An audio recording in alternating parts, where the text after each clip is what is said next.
Probably just over 10 years ago, I didn't know how to ride a motorcycle, so I picked up this 2008 CBR125.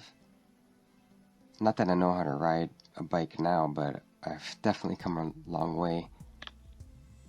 Picked it up from Powerhouse Honda, and they had a substantial discount going on. I think it was like 40% off or something, but I paid $2,500 out the door. Bike had less than a kilometer on it.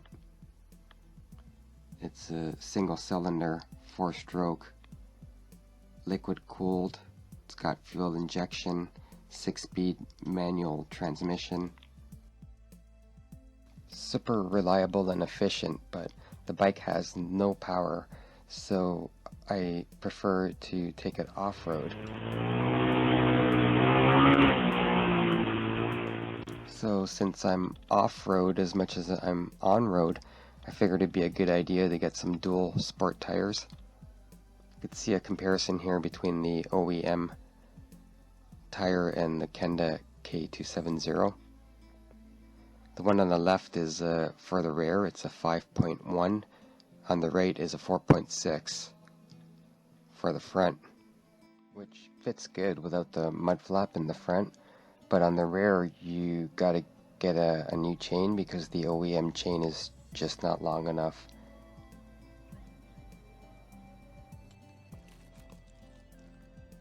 I think it was about $40 from Rail Distributing. That's where I get a lot of my motorcycle parts.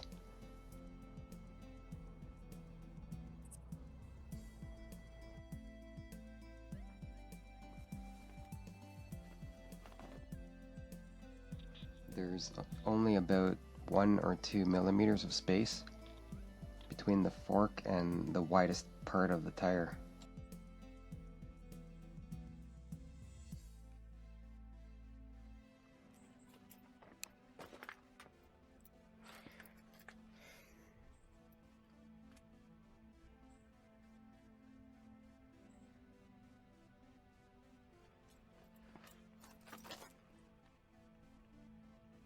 And for the back tire, it wants to rub by the shock. So you gotta put on your new chain and adjust these bolts here so that you can pull the whole tire and rim assembly back so that it won't rub against the shock.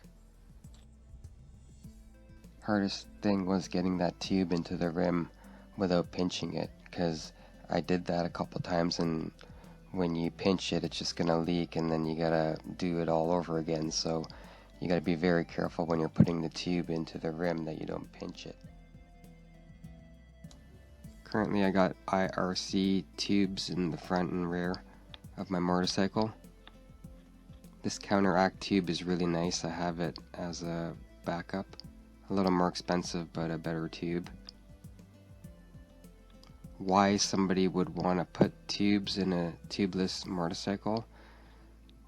It's very counterproductive. If you use your motorcycle every day as a daily driver, you like reliability, drivability, efficiency, then don't get these tires.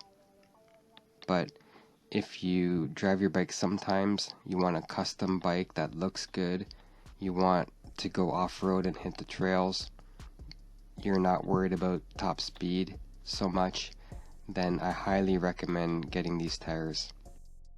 There are some negative side effects, maybe more negative effects than positive, but I was bored with the bike, and putting these tires on the bike just totally renewed my interest in this motorcycle. It's not meant to be an off-road bike, but works just fine going off-road. So maybe you don't have insurance or you can't certify your bike, then you could just put some dual sport tires on it and take it up to the cottage. I'm gonna do a major tune-up on it soon. I'll be sure to update and post.